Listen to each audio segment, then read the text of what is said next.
একটা দুষ্ট, তোমার সাথে আমি ব্রেকআপ করবো। স্কুল ফাঁকি দিয়ে এখানে কি করছিস তুই? আমার আদরের পেট মোটা গুলুমুলু ছেলেটা দেখছি প্রেম করতে শিখে গেছে। প্রেম করা তো খারাপ কিছু না। Shut up! আমার নাদান ছেলেটাকে রাস্তাঘাটে এনে তুমি প্রেম করা শিখাচ্ছ? তোমার বাবা মা তোমাকে এই শিক্ষা দিয়েছে? আমার ছেলে রাস্তাঘাটে এসে এরকম একটা রাস্তাঘাটের মেয়ের সাথে প্রেম করছিস? দোষ নই আসে না। এই মেয়ে, ডাকো তোমার মাকে, এক্ষুনি ডাকো। আপনার এত বড় সাহস, আপনি আমার মেয়েকে বকেছেন? আপনার মেয়েকে তো আপনি শিক্ষা দিতে পারেননি, শিখিয়েছেন স্কুল পালিয়ে কিভাবে প্রেম করতে হয়। সেই অবুঝ ছেলেকে ভুলিয়ে বালিয়ে রাস্তাঘাটে নিয়ে বাগানে নিয়ে প্রেম করছে।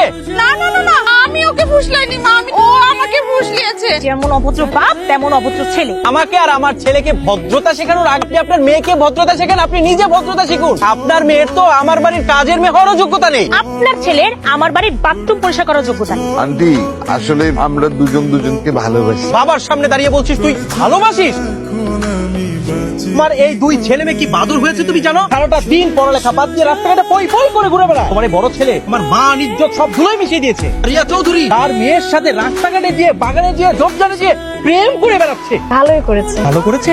আমি না হয় সারাদিন অফিস আদালত নিয়ে ব্যস্ত থাকি, তাহলে তুমি সারাটা দিন কি নিয়ে থাকো? ঘরে বসে নিয়ে থাকি। তুমি যে সারাটা দিন রান্না বান্না নিয়ে থাকো সেটা তো আমি খুব ভালো করেই জানি, কিন্তু তোমার এই বাদর ছেলে মেয়েদের দায়িত্বটা কে নেবে? তোমার কি কোনো দায়িত্ব নেই? আছে, আমার দায়িত্ব আছে। ভাই ভেবে করে কানবি না, রানা, একদম ভেবে করে কানবি না। তোকে আমি অনেক সহ্য করেছি।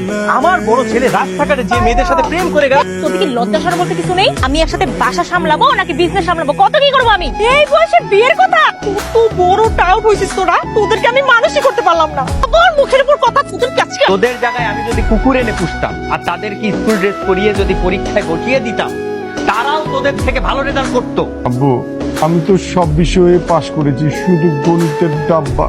গণিতে ডাব্বা বানলি কেন? তোদের দুজনের খাওয়া দাওয়া বন্ধ।